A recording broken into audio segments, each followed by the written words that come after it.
buenas noches, bienvenidos a Máscara Afuera. Esta vez tenemos el privilegio de contar con un director ecuatoriano muy destacado, quien ha venido a formar parte de nuestra cabina. ¿Qué tal? ¿Cómo estás, Diego? ¿Todo bien? ¿Qué tal? Yo muy bien, súper contento de estar aquí en el programa, Sí. encantado de ver cómo trabajan ustedes y cómo sacan adelante este proyecto. No, muchísimas gracias, siempre bienvenido a la universidad pública, siempre bienvenido a la Faxo, que aquí nacen grandes ideas y grandes estudiantes que por supuesto darán mucho al cine ecuatoriano. Bueno, para comenzar quisiera ver cómo te conectaste tú con el cine. ¿Fue una película? ¿Fue un momento en el que tú dijiste, yo quiero hacer esto? ¿O cómo fue la conexión? Yo creo que fue una historia que empieza cuando era muy niño. Yo nací en el año 78, ¿Ya? entonces crecí en los 80s, que era una época en la que la televisión estaba muy presente en los hogares. Entonces, cuando yo era niño pasaba bastante tiempo viendo televisión y me encantaba ver películas. En esa época siempre en las tardes ponían un programa que se llamaba Monstruo Cinema. Entonces ahí pasaban películas de terror súper antiguas, ¿no? Y a mí me gustaba mucho el cine de terror, el cine de aventuras, y creo que desde ahí nació esas ganas de contar historias. Entonces, yo desde que era niño me acuerdo que siempre cuando me preguntaban que qué quería hacer cuando sea mayor, era hacer películas, ¿no? Era lo que me gustaba. Y hubo esa conexión desde muy niño. Desde muy niño, o sea, fuiste creciendo, tú en el colegio, siempre quiero hacer películas, hasta que entraste a la Universidad de San Francisco, Sí, así decidido. En verdad, cuando fui creciendo, empiezas a tomar conciencia y como te digo, yo claro, crecí en los 80, en los 90 aquí en Ecuador no había universidades de cine. Yeah. En realidad el cine era muy distante, era súper lejano. O sea, yo me acuerdo que yo sí le daba seguimiento a lo que pasaba un poco del cine aquí en Ecuador. En esa época quien hacía películas era Camilo Luzuriaga. Sí. Y me acuerdo que salía una película ecuatoriana cada 6 años. O sea, Sí. pasabas 6, 7 años y no veías ni una sola película nacional hasta que de repente lograban sacar una película ecuatoriana. Y claro, yo tenía mucha admiración por esos cineastas que lograban hacer estos proyectos. No sabía qué tan complicado era. O sea, sabía que era difícil, pero no sabía que era No sé, tanto. claro.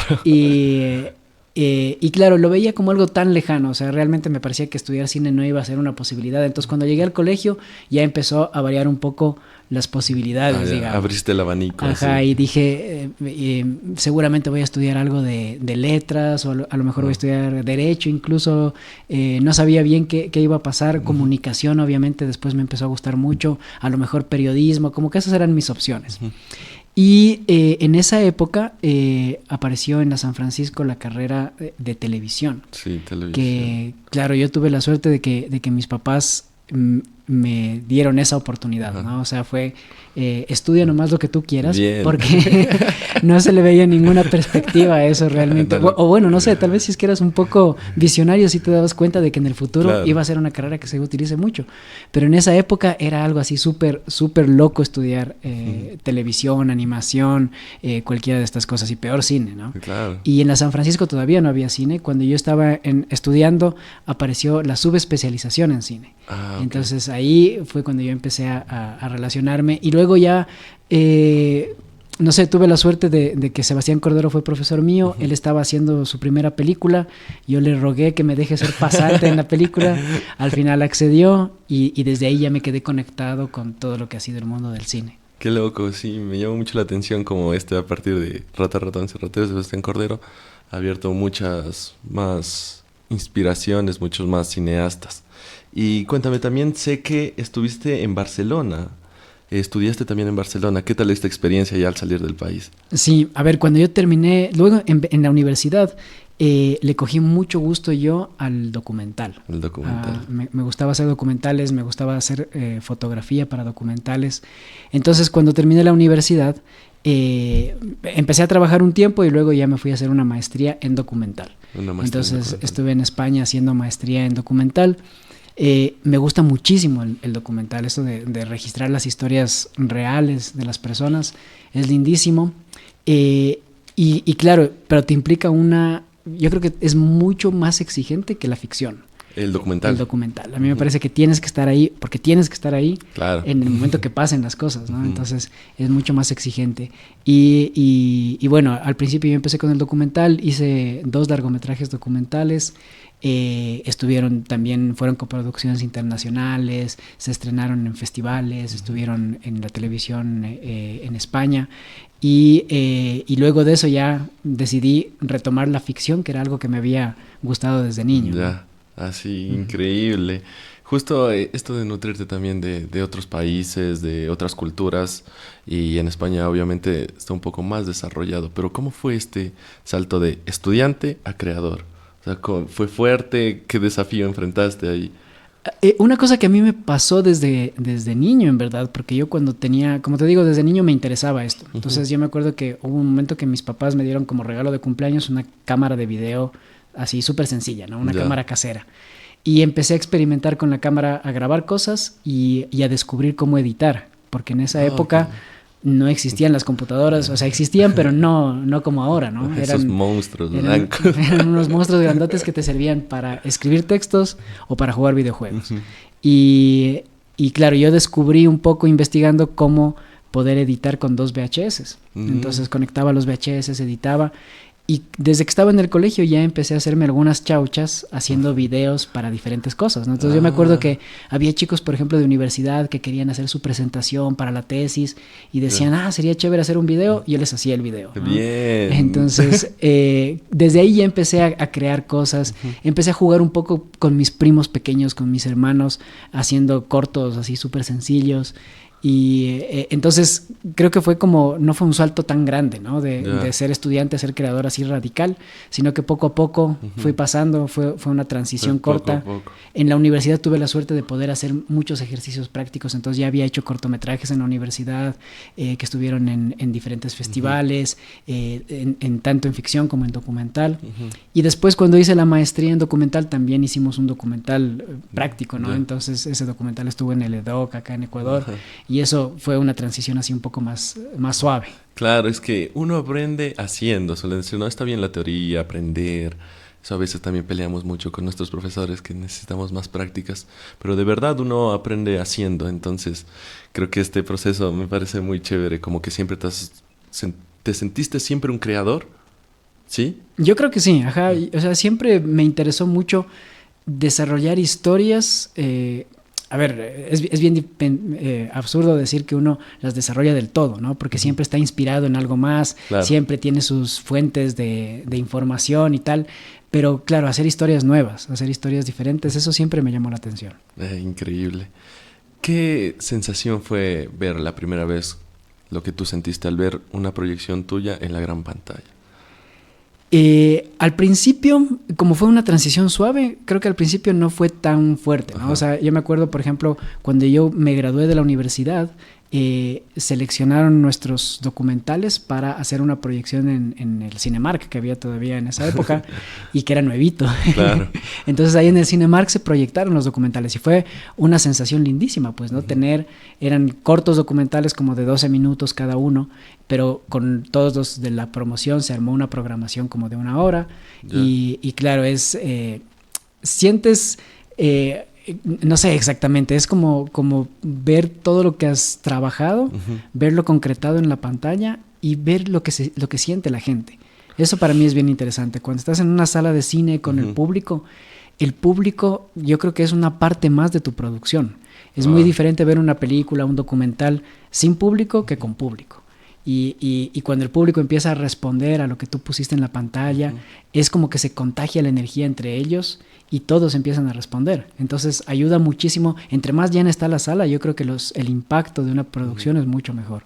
Qué escena más bonita, ¿no? Como describiste. Sí, porque uno cuando va al cine se va contagiando, el otro ve, cacha la historia, se siente conectado. Entonces esto me llamó mucho la atención. Ahora pasemos a un cortometraje. Bueno, yo fue el primero que vi tuyo, lo vi en Cholo Plus, me parece, que se llama Waka. Me parece espectacular, Waka. Esto fue grabado en 4 días, ¿verdad? Esto fue grabado en 4 días. En 4 días. Es una historia breve pero intensa. ¿De dónde surgió la idea y qué te atrajo al mito de las huacas? Yo creo que Waka fue lo que marcó lo que después va a ser Chuzalongo, ¿no? O sea, fue un poco regresar a la ficción. Yo soy profesor en la universidad también, entonces dando clases me empecé a dar cuenta de que mis estudiantes hacían muchas historias de terror. Y me di cuenta de que era porque yo les daba muchas referencias, ¿no? Okay. Entonces, claro, por un lado ya veía que mi vida se había hecho un poco más compleja y ya no podía dedicarle tanto tiempo al documental. Y por otro lado tenía ganas de hacer ficción. Entonces llegó un momento en que dije, bueno, hagamos un corto de ficción. Nunca pensé en ese momento hacer una película, sino dije, voy a hacer una historia cortita, sencilla, que la pueda realizar, que no sea tan complicada, y empecé a trabajar en esta idea de partir de algo muy sencillo. Yo quería hacer una historia de una persona que estaba encerrada en una casa y que por alguna razón no podía salir, ¿no? Que esa era la premisa. Y desde ahí se fue desarrollando todo lo que fue la historia. Y claro, siempre me han llamado la atención las leyendas tradicionales de terror de acá de Ecuador. Y había escuchado yo un montón de historias acerca de las huacas, de familiares, de amigos. Sí. Entonces, todos esos ingredientes de las historias que me habían contado los empecé a meter en esta pequeña historia. Y ahí se empapó con lo que era la leyenda.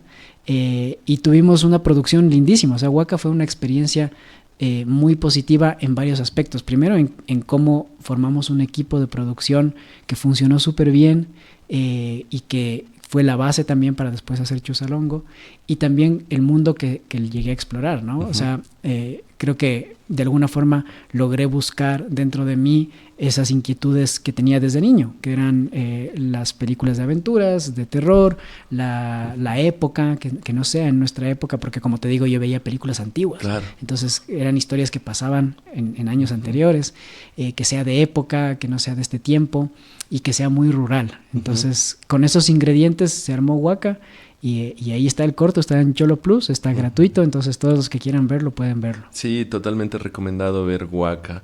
Y te quería preguntar esto también, que me llamó mucho la atención, porque trabajar la lengua quichua, ¿no? en este cortometraje y también futuramente en Chuzalongo, ¿cómo trataste este tema para respetar la cosmovisión indígena en esta narración? Eso ha sido siempre un reto, porque claro, uno... Yo soy alguien que ha crecido en la ciudad, ¿no? Soy alguien que no ha tenido contacto con la lengua quichua realmente, pero me parecía que era importante para la historia que esté presente, que esté presente la cultura quichua, que esté presente la lengua, porque en la historia de Huaca, para los que vean el corto, se toca mucho el origen de dónde vienen nuestras leyendas. Entonces, claro, en el origen está en quichua, obviamente, naturalmente. Entonces, lo que he tratado yo es de trabajar con personas que sí sean quichua parlantes, que sean de nacionalidades quichuas, y que ellos me ayuden un poco a darme sugerencias, a leer los guiones, a darme su cosmovisión acerca de las situaciones, y con eso trabajar los proyectos. Sí, me parece hermoso cómo lo trataste, porque sí, el corto y la película pedían que tenga estas partes en quichua, porque como tú dices, son la oralidad que ha pasado, ha sido desde quichua y de ahí se ha transformando al español, entonces me parece muy bonito. Visualmente hay una conexión muy fuerte con la sierra, con las tradiciones y con lo ancestral. ¿Cómo seleccionaste los paisajes para Huaca? Buscando muchísimo. O sea, yo tenía ideas en la cabeza motivadas. Yo te estaba comentando antes de la entrevista que la familia de mi mamá es de Tulcán. Entonces, otra cosa que me pasaba de niño era que hacíamos viajes de Quito a Tulcán. En esa época no había tanta población como hay ahora. Entonces, el recorrido era por campos. O sea, claro, veías mucho campo, veías mucho estas casitas de adobe que a mí me encantan, veías campesinos. Y creo que toda esa belleza que tiene la sierra, yo la vi en la carretera, ¿no? Ay, qué bueno. Luego, cuando ya empecé a dedicarme al documental, hacía muchos trabajos que eran grabar con comunidades indígenas, en lugares turísticos y cuestiones así, y cada vez me iba llegando más, ¿no? yo no soy una persona que hable mucho de esto, pero creo que la parte de las energías de alguna forma está ahí presente. Claro. Y creo que te llama. Entonces, yo me imagino que de alguna forma a mí también me llamó esto de la energía que te da un amanecer en las montañas. Por ejemplo, es algo que yo siempre he querido que esté tanto en Huaca como en Chuzalongo. Era una cosa que tenía que estar, ¿no? Entonces, hay ciertos elementos que me fui encontrando en mi vida y que me gustaron. Y ya para Huaca, cuando ya tienes la historia clara, hay que buscar las locaciones que funcionen para contar esa historia, pero que además se adapten a esta estética que yo buscaba mostrar. Sí, es hermoso porque también te comentaba que yo también soy de Tulcán y el viaje de Quito a Tulcán, a pesar de que ha ido cambiando, es muy bello. Yo por eso siempre cuando vengo elijo la ventana. Digo, me voy entreteniendo totalmente con el paisaje, voy conectando contigo mismo y es un cambio fuerte cuando llegas a Quito, ¿no? A la ciudad como todo lleno de edificios. Entonces como que sí te va dejando algo. Si viajo a Tulcán generalmente es para ver los paisajes, así. ¿Sientes que Huaca fue un laboratorio, una antesala conceptual para lo que sería Chuzalongo, como me habías mencionado? Esta fue como la previa, diríamos. Sí, no fue intencional. O sea, cuando yo hice Huaca, no estaba pensando en esto va a servirme como base para una película. En realidad lo que pasó fue que cuando terminamos de hacer Huaca, yo compartí mi idea de una nueva historia para algo más grande con las personas con las que trabajé el corto y me dijeron, oye, está bien chévere, entonces sigamos con esto. Creo que de alguna forma, y esto me lo dijeron algunos miembros del equipo, ¿no? De alguna forma, esta energía que hay dentro de los paisajes, de las leyendas, de las historias de aventura, de esto que tenemos de las historias de terror que tanto nos han contado a todos, creo que todo eso de alguna forma te enamora.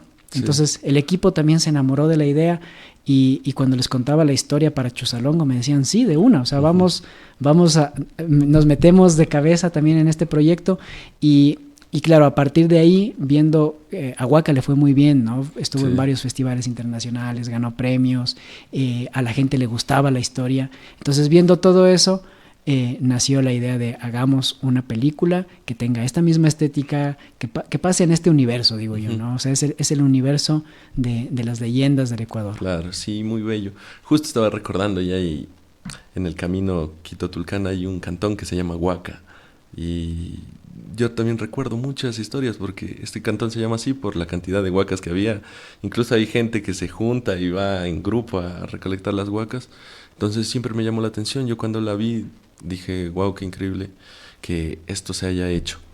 Y como siendo la antesala a Chuzalongo, ¿qué significa para ti Chuzalongo? Porque yo tengo un recuerdo de un libro verde que me dio el gobierno cuando yo estaba en la escuela y había las leyendas de Imbabura, Carchi y una de la Amazonía. Y leí Chuzalongo y me quedé como que con mucho miedo. Y después la vi y dije, qué loco. Entonces, ¿cómo te llegó a ti Chuzalongo, la leyenda? La leyenda de Chuzalongo a mí me llegó en realidad investigando. Ah, okay. O sea, cuando yo ya decidí hacer la película, igual partí de una historia, de una premisa un poco más sencilla que lo que es toda la historia, ¿no? Yo quería hacer la historia de un sacerdote que es visitado por una especie de demonio que lo convence de que le dé víctimas, ¿no? Esa era mi premisa básica. Y claro, a partir de ahí empezó a desarrollarse ya la historia completa, pero yo quería que tenga una leyenda tradicional del Ecuador. Entonces empecé a buscar las leyendas a ver cuál era la que podía funcionarme.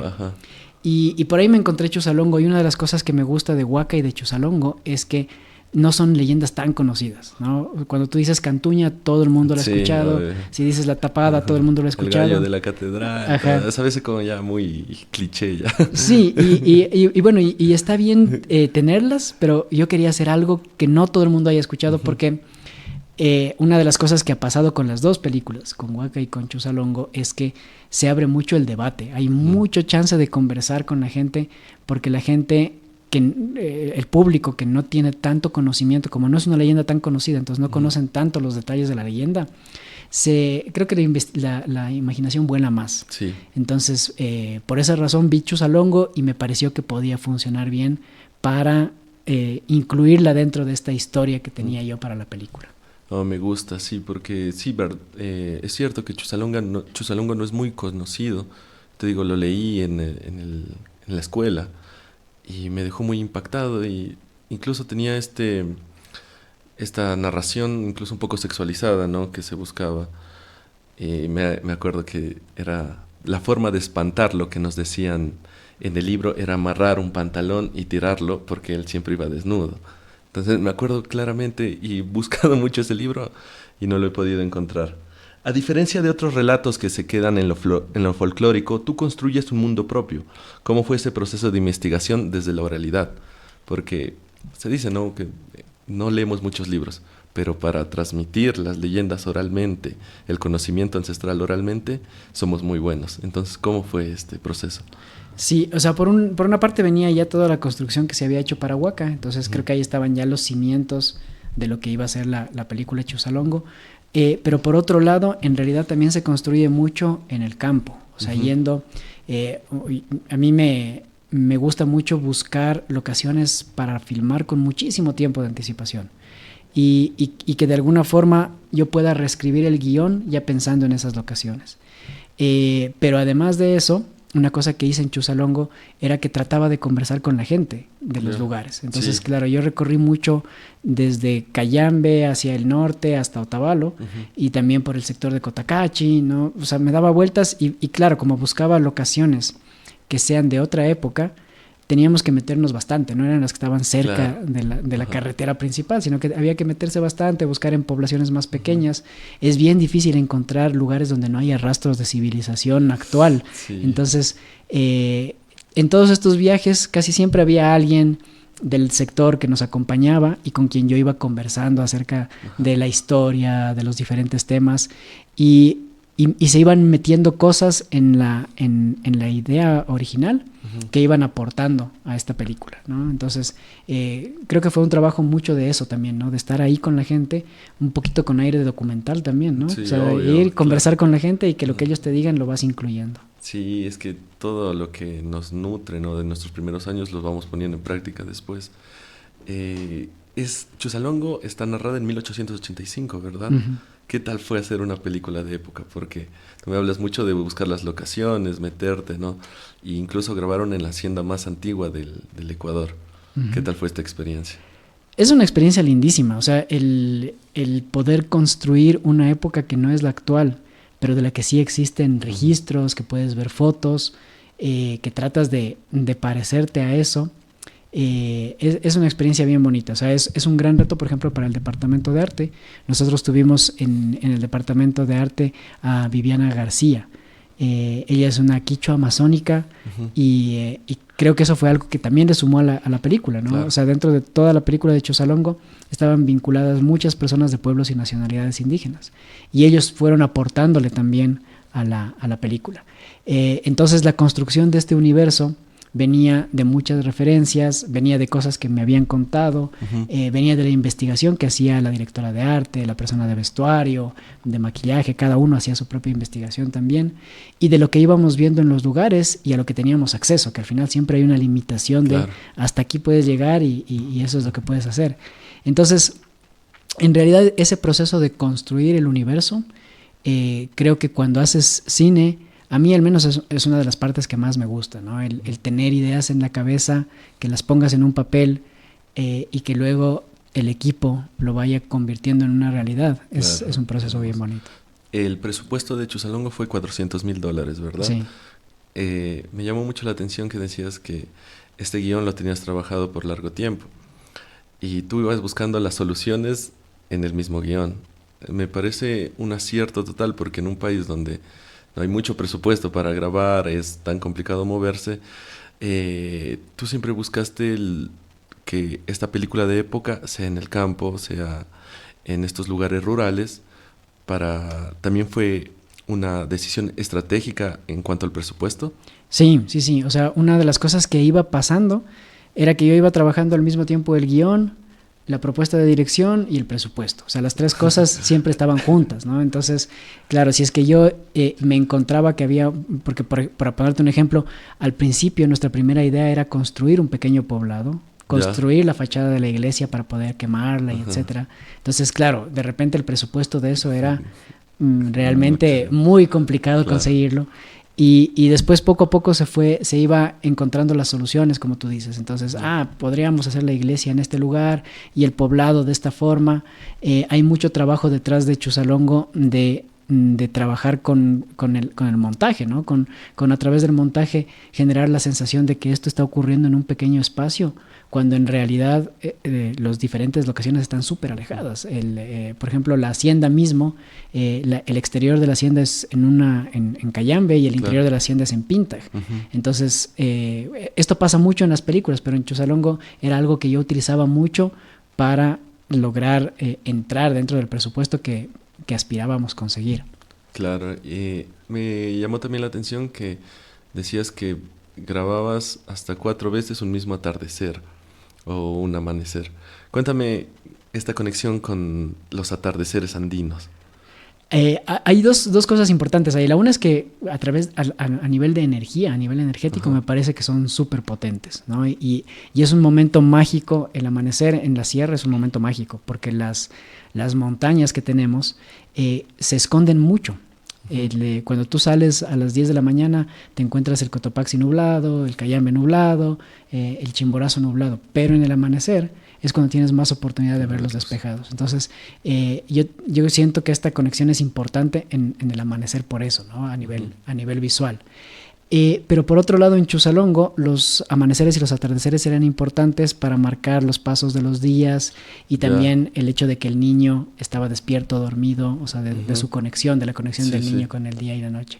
Entonces, esas eran las dos razones por las que eran súper importantes. Y claro, había veces en las que en un mismo atardecer, que esto, claro, tiene mucho que ver con el presupuesto. Claro. En un mismo atardecer teníamos que rodar 2 o 3 escenas. Me parece que llegamos a hacer 3 escenas en un mismo atardecer. O sea, en el poco tiempo que había mientras atardecía, rodamos 3 escenas. Entonces ahí también la habilidad de todo el equipo, ¿no? Sí. Pero creo que principalmente del director de fotografía, de tratar de calcular el tiempo cuando podemos empezar a grabar y ya tenemos lo que parece un atardecer hasta que vamos a alcanzar a hacer las 3 escenas. Era toda una coreografía de todo el equipo, ¿no? Entonces teníamos una cámara lista en un lugar, otra cámara lista en otro lugar y grabábamos con la primera cámara y mientras estábamos grabando con la segunda, la primera ya se pasaba a la tercera posición y grabábamos con la segunda y volvíamos a la primera para hacer la tercera escena. Y claro, fue una experiencia ahí medio maratónica, pero es entretenido. O sea, claro. Hacer cine es muy entretenido y la gente disfruta también.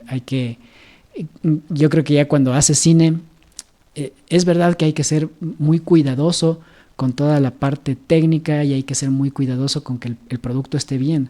Pero para mí es bien valiosa la parte humana, lo que está detrás, que es tener un equipo que esté disfrutando de hacer la película. Tener actores que estén jugando y que estén felices con el juego que están haciendo. Entonces creo que eso es algo que es súper importante y se traduce también al producto final. Por supuesto, armar un buen crew. Justo yo hablaba también con Carlos Valencia, como te comenté, y decía que había una conexión de todos los participantes de Ratas, Ratones y Rateros para sacar adelante esto. Entonces me parece que también es clave rodearse de gente que crea en lo que tú estás haciendo, que le gusta hacer. Y por supuesto, como en Ecuador toca estar haciendo malabares para hacer una producción cinematográfica, también que se midan a eso, ¿no? ¿Verdad? ¿Cómo lo financiaste esto? ¿Cómo fue la financiación de la película? Chuzalongo primero es una coproducción internacional, sí. Entonces hay 2 productoras en Ecuador, la una es la productora mía y la otra es la del director de fotografía. Hay una productora de Perú, una de España y una de Canadá. Entonces cada uno de los coproductores aporta alguna cosa, ¿no? Y luego, entre todos los coproductores hemos conseguido fondos del Instituto de Fomento de aquí de Ecuador y fondos del programa Ibermedia, que es un programa iberoamericano que financia también proyectos cinematográficos. ¿Tú crees que lo más difícil de hacer una película es el presupuesto? Creo que eso es un poco relativo. O sea, en realidad creo que presupuesto siempre te va a hacer falta. O sea, si estás haciendo algo de $10,000 o de 50,000 o de 100,000, creo que la imaginación es mucho más amplia que un presupuesto. Entonces, yo he escuchado que las producciones gigantescas que tienen presupuestos enormes también tienen limitaciones, ¿no? O diferentes a las nuestras, pero tienen limitaciones. Entonces, creo que el presupuesto tú puedes hasta cierta forma irte acomodando, encontrar la forma de contar la historia de otra forma. Es verdad que el resultado no va a ser el mismo, pero podrías contar la historia con menos presupuesto, ¿no? Maximizar los recursos, hay que maximizar los recursos. Yo creo que el mayor reto realmente cuando haces cine, o al menos para mí, el mayor reto fue seguir adelante con el proyecto. O sea, es bien complicado. Sí está relacionado con el tema de conseguir el dinero, porque es bien difícil conseguir el dinero, conseguir apoyos. A veces nosotros como cineastas no pedimos dinero, sino pedimos que nos hagan un canje, por ejemplo, con comida, con locaciones, con transporte, con alguna cosa. Y ha sido muy, muy complejo, ¿no? O sea, yo sí he encontrado muchas limitaciones por ahí. Entonces, lo más difícil es seguir adelante, es toparte con puertas cerradas una tras otra. Claro. Y decidir seguir buscando a ver si sigues adelante o no. Ha habido momentos en el que tú has dicho, ya no sé qué hacer, preferiría dejarlo. ¿Y cómo te has repuesto de eso? Hubo varios momentos, ¿no? Porque yo empecé a escribir el guión de Chuzalongo en el 2018. Y yo ya tenía experiencia en hacer películas, entonces sabía más o menos los pasos que hay que ir siguiendo. Y desde el 2018 yo ya empecé a buscar... Claro.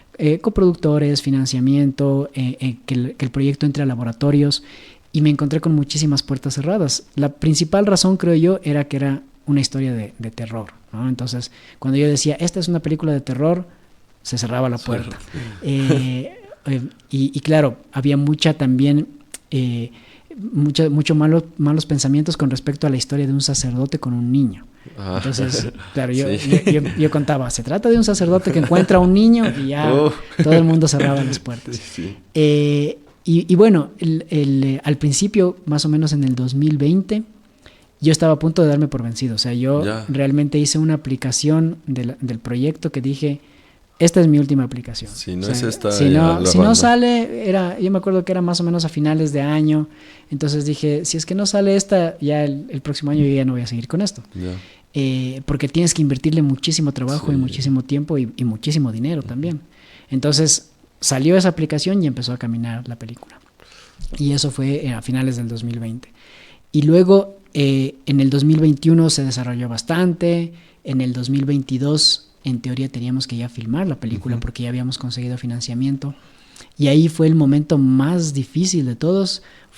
Estábamos a 2 semanas de empezar el rodaje y no nos llegó un fondo que tenía que llegar. Y tocó parar la producción. No. Y yo ahí sí dije, esto creo que tengo que dejarlo. O sea, claro, no puede haber una señal más grande que esta. Que ya estoy tan cerca. Entonces, yo ahí incluso fue tremendo, ¿no? Porque armar una película implica coordinar a un equipo de 40 personas. Teníamos un equipo internacional, teníamos actores que venían de fuera, habían organizado sus agendas, obviamente teníamos reservados hoteles, habíamos pagado un montón de cosas ya. Y de repente cancelar todo así a último rato es tremendo. Claro. Entonces, de hecho, obviamente fue para nosotros un problema a nivel de dinero. Y después retomar esto era complicado. Entonces ahí estuve también a punto de dejar tirando todo. Por suerte creo que el equipo de coproductores, de la gente que estaba cerca, me dio ánimos para seguir, porque yo ya no quería más. Aquí queda. Sí, hay que sobreponerse, ¿no? A veces uno va encontrando dificultades y más en este mundo que es cultura, arte y hay tantas trabas, pero me alegro que haya salido Chuzalongo. La elección de la hacienda está en Cayambe, se llama... ¿cómo es? Huachalá. ¿Tuvo porque Chuzalongo es una película de terror, sin embargo aborda otras temáticas como sociales, históricas, la llegada de los liberales, el trato a los pueblos originarios. ¿Hubo alguna intención en escoger esta hacienda? Es una hacienda, yo creo que tiene también 2 dimensiones la hacienda. La una es la energía que tiene esa hacienda. Y eso me lo han dicho muchas personas que van a Huachalá, y a los que no han ido, vayan a Huachalá a conocerla. Es un lugar muy especial y tiene toda la carga histórica de energías de todo lo que ha pasado en nuestro país. Y yo creo que eso de alguna forma también como que me llamaba, me atraía. Pero por otro lado está el hecho de que es una hacienda que está súper bien mantenida, o sea, actualmente es una hostería, pero no es una hostería que han tratado de modernizarla, sino la han mantenido como era originalmente. Entonces tú te la encuentras bastante hecha y eso obviamente a nivel de producción es una gran ayuda. Y tienes diferentes espacios que puedes utilizar, tienes muchísimos espacios ahí. Entonces en la misma hacienda Huachalá grabamos lo que es el exterior de la hacienda, pero también grabamos bosques, también grabamos el cementerio, también grabamos la iglesia. Y está súper cerca, tiene las casas de adobe, tiene los paisajes, o sea, habían muchos lugares que podíamos utilizar de esa hacienda. Increíble. Más allá del mito, la película reflexiona sobre el trato a los pueblos originarios y la desigualdad de la época también. ¿Cómo abordaste estas temáticas desde el guión y la dirección? Yo creo que es algo que fui descubriendo. Algo que me llamó mucho la atención de la leyenda de Chuzalongo es justamente el hecho, como tú comentabas, ¿no? Parece ser una leyenda que fue creada para justificar los abusos de los hacendados a las chicas indígenas. Sí. Entonces, eso ya le da una dimensión interesante a nivel social. Y esto me hizo a mí pensar que todas las leyendas en general tienen que tener su parte real y su parte creada y tienen que estar diseñadas para esconder ciertas cosas o para generarnos miedo, lo que tú decías al principio, ¿no? Que de alguna forma yo no voy a salir allí en la noche porque me voy a encontrar con el Chuzalongo. Entonces también hasta cierto punto modelan el comportamiento de los individuos. Y creo que esa profundidad social que tenía el Chuzalongo me interesó mucho y además, entre más desarrollaba el proyecto, más cosas salían, ¿no? Y más cosas que podían pasar. Entonces la historia se empezó a volver cada vez más interesante. Hasta cierto punto los guiones tienen su vida propia. Empiezas tú a escribir y tú como escritor empiezas a encontrar elementos que puedes incorporarle y ya empieza eso a crearse y a desarrollarse un montón. Sí, me encantó esto también porque, te digo, a pesar de ser una película de terror, aborda temas sociales, justo la llegada de los liberales, entonces como que te pone en un contexto muy interesante. Chuzalongo fue grabado cerca del Imbabura y del Cayambe, ¿verdad? Esto justo porque son donde más ha crecido esta leyenda. ¿Cómo fue? Bueno, porque el terror es a veces de dar sustos, ¿no? Pero yo creo que la atmósfera ya te asusta. Entonces, estas locaciones fueron muy interesantes. ¿Cómo trabajaste el terror desde lo ancestral, lo histórico y lo psicológico? Ajá. Una cosa que creo que es importante en Chuzalongo es que todos los elementos están ahí por una razón, ¿no? Entonces, justo lo que tú dices, las montañas seleccionadas, al principio de la película, por ejemplo, aparece el Cotacachi también. Entonces, una de las cosas que me pasó a mí es que cuando conversaba con la gente de los lugares me contaban de diferente forma la leyenda. Claro. Y una de las cosas que me dijeron es justamente que el Chuzalongo es hijo del Imbabura y el Cotacachi.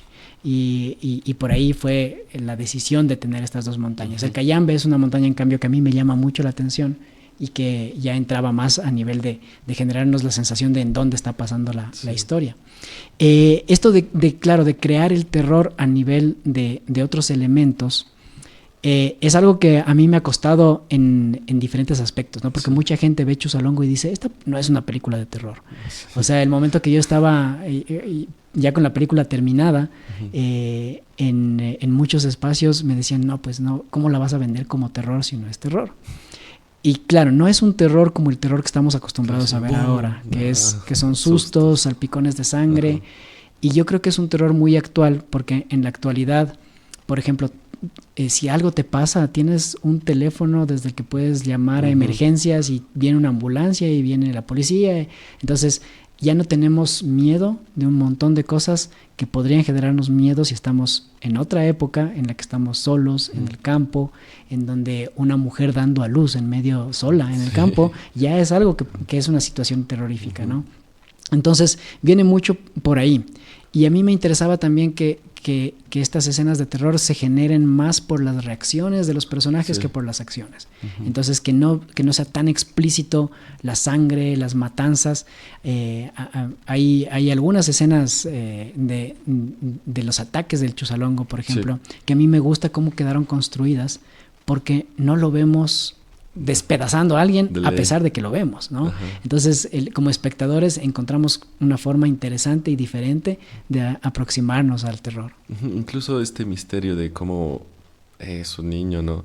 Y después al final ya le vas viendo la cara, como que se va destapando todo, entonces es como que chévere porque vas construyendo el miedo, ¿no? De cómo será el rostro, por qué hará esto, e incluso cuando el padre se intenta comunicar con él y él responde en quichua, parece un acierto total, me encantó esto. ¿Cuál fue el reto ahora de construir este Ecuador, perdón, este Ecuador rural de 1885? Porque podemos tener un Ecuador de 1885 aquí en Quito, sí, hay mucho, el centro histórico muy bien conservado, pero personalmente no he visto un Ecuador rural de 1885 en una película. ¿Cómo lo hiciste esto? Sí, o sea, yo creo que viene mucho de esto que te decía antes, ¿no? Que me llama mucho la atención de que la historia se cuente en el campo, que no esté muy rodeada de ciudad, ¿no? Que no haya mucha población alrededor, que no haya mucho contacto. El estar aislados también te genera esta sensación de terror. Y la construcción se hacía hasta cierto punto, en ciertas formas es más sencillo, porque en el campo no tienes que poner muchos decorados o mucha escenografía. Claro. En cierta forma es más complicado, porque tienes menos control del clima. Yo me acuerdo, a veces me preguntan a mí, ¿cuál fue la escena que más veces repetiste? ¿No? Y todo el mundo espera que sea una escena complicadísima, y no era tan complicada, pero el problema era que se iba el sol, salía el sol, se iba el sol, salía el sol. Y claro, eso nos obligaba a repetir y a repetir y a repetir, porque no lográbamos completar la escena con sol ni con sombra. Entonces se hizo más complejo. Entonces tiene esos dos aspectos, ¿no? El trabajar así. Hablando del clima, también viene una entrevista que primero las 2 semanas todo bien y después se largó a llover tremendamente. Y eso hizo que, a pesar de no estar en el guión ni programado, haya algunas escenas lloviendo. Esto creó una atmósfera, fue una decisión en conjunto. Tú dijiste, ya nada, toca grabar así, o como... Sí, yo creo, verás, cuando te contaba que tuve que suspender el rodaje, ¿no? Faltaban 2 semanas para empezar a rodar, y claro, la historia se desarrolla en un mundo de sequía. Están en una época de sequía, entonces íbamos a filmar en septiembre, que es una época de sequía, y que no hay lluvias, y ese era el plan. Pero cuando se suspendió la producción, tuvimos que pasar el rodaje para el mes de marzo, que en cambio es un mes en el que empieza a llover. Y yo trataba de que sea lo más pronto en marzo, para que todavía tengamos una época un poquito seca, y logramos que las primeras 2 semanas no llueva. Pero a partir de la tercera semana empezó a llover. Y en cierta forma, el hecho de haber tenido que suspender el rodaje al inicio, que a mí me colapsó completamente a nivel emocional, psicológico, económico y todo, también me permitió después, en cambio, tomarme con un poco más de relax las cosas. Entonces yo sufrí esto, ahora esto no es nada. Yo ya había estado a punto de tirar la toalla completamente. Entonces yo fui a filmar la película con una sensación de estar más relajado. Y cuando ya llovió, llegó un momento en que dije, bueno, filmemos con lluvia. No estaba en el guión, pero filmemos con lluvia. Sí, le da una atmósfera bonita. Además no teníamos nada, o sea, no había otra opción. Entonces lo filmamos con lluvia. Pero después, no sé si es el destino o qué será, las pocas escenas en las que hay lluvia quedaron bien dentro del guión. O sea, tienen incluso una razón de ser. Entonces terminó funcionando bien el hecho de que esté lloviendo. Había algunas que sí no funcionaban para nada. Entonces hubo un día, por ejemplo, que tuvimos que suspender el rodaje porque llovía y no podíamos filmar con lluvia porque eran escenas que tenía que estar seco, entonces no convenía. Otras escenas que tuvimos que armar una carpa para poder filmar a pesar de que llovía, estar filmando ahí debajo de la carpa. Entonces sí hubo que acomodarse un poco, pero sí nos ayudó también la lluvia. Te cuento una experiencia. Yo estaba muy emocionado por ir a ver Chuzalongo y recién acabé de ver, no tuve justo en el anterior feriado. Pero yo fui a la Cinemateca y había una fila tremenda, cosa que no había visto en la Cinemateca hace mucho tiempo.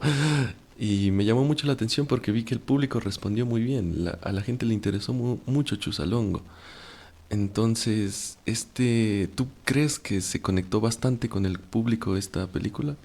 Yo creo que sí. O sea, yo he tenido esa sensación también porque a mí sí me gusta mucho hablar con la gente después de las proyecciones. O sea, me encanta estos espacios de conversación después de proyectar una película, un documental o lo que sea. Y en general he percibido eso, ¿no? Que a la gente le gusta, que hay cosas que les encantó ver en pantalla. O sea, creo que a la gente le gustó ver todos los pueblos indígenas nuestros en pantalla, le gustó mucho ver el quichua, escuchar el quichua. Sí. O sea, normalmente cuando tú ves algo subtitulado es porque está en inglés. Ajá. Y esta vez está subtitulado porque está en quichua y se volvió algo que a la gente le llamó la atención. Y una de las cosas que yo traté de hacer con Chusalongo también era que los personajes sean bien reales, que parezcan sacados de un mundo real, a pesar de que es una historia de fantasía. Claro. Entonces, creo que eso también es algo que le ayuda a la gente a conectarse. Algo que me han dicho mucho también, yo no lo había pensado, pero creo que funcionó, es que hay casi todos los rangos de edad, ¿no? O sea, tenemos en la película hay niños, hay adultos, hay jóvenes, hay viejitos. Entonces eso también creo que le ayuda a la gente a sentir que están todos representados. Sí, esta cuestión de sentirse identificado, incluso vi en una entrevista que al padre lo relacionaban con Monseñor Leonidas Proaño, el niño es el Chusalongo, entonces como que muy chévere esto. Y más allá de filmar, lo que yo pude sentir en la sala de cine es que la música estaba muy bien construida, el diseño musical. ¿Cómo fue trabajar esto? Eso claro, también es, para mí los músicos son artistas súper valiosos dentro de una producción, ¿no? Porque el músico es el que logra transmitirte los sentimientos.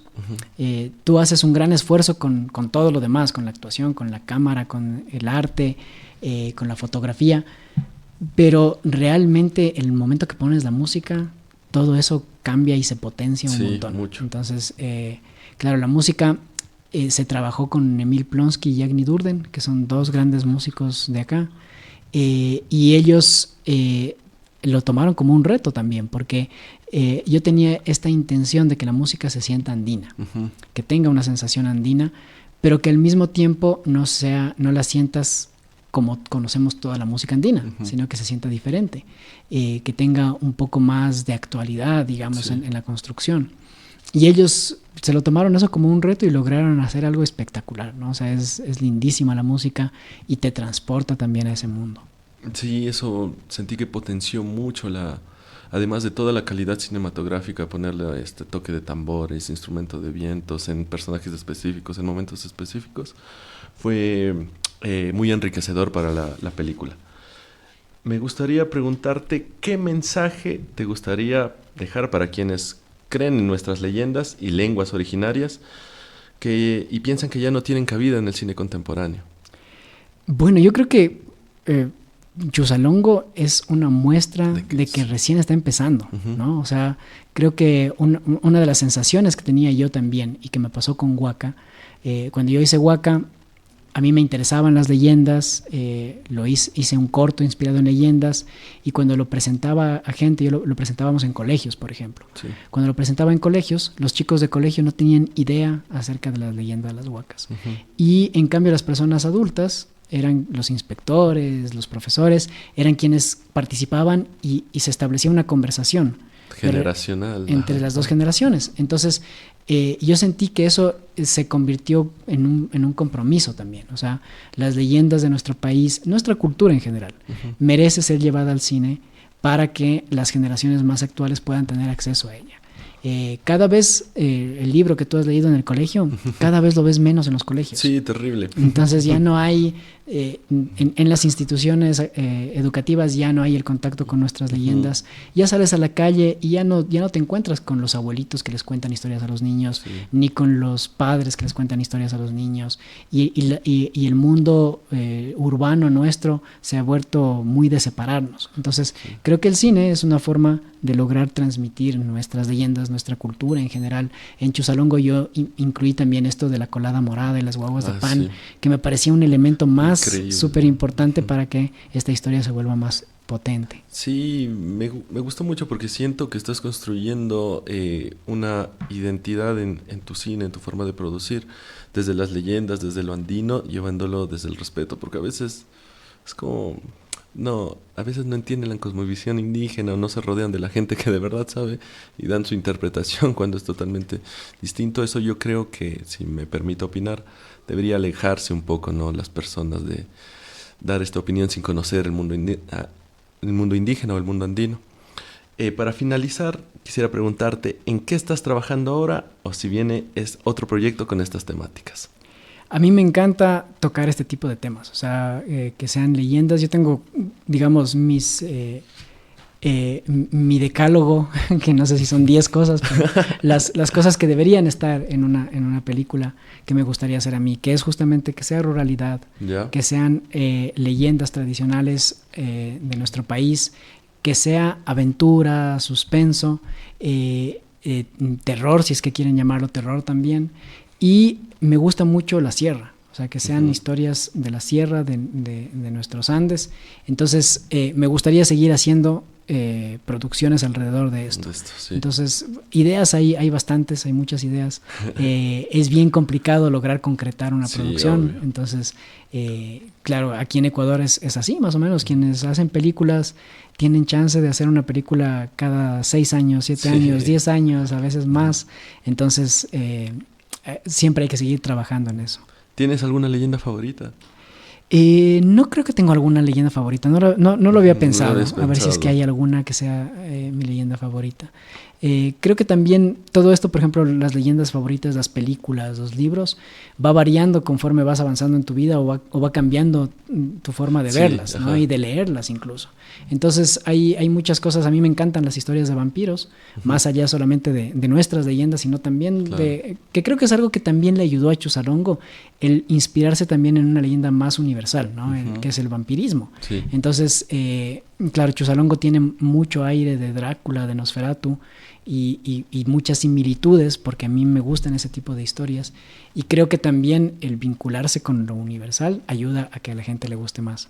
Perdón, me olvidé de esta pregunta, pero no quiero que te vayas sin que me la respondas. ¿Cómo fue trabajar con tu hijo en la producción? Fue una experiencia en ciertos momentos compleja, ¿no? Yo tenía mucho miedo de que a él le pueda causar algún daño el trabajar en la película, de que se pueda asustar, también de la exigencia, porque la producción audiovisual es súper exigente, entonces hay que madrugar, o sea, es un trabajo, el pobre terminaba fundido los días que tenía que trabajar. Pero creo que muchas personas alrededor me ayudaron a darme cuenta de un par de cosas importantes. La una es que el cine al final es un juego, y le estaba dando la oportunidad a él de jugar, ¿no? Y por otro lado, que tener una película en la que actúas también es un regalo, ¿no? Entonces, yo no lo había visto así. Recientemente alguien me dijo, qué bestia, le has dado un regalazo a tu hijo.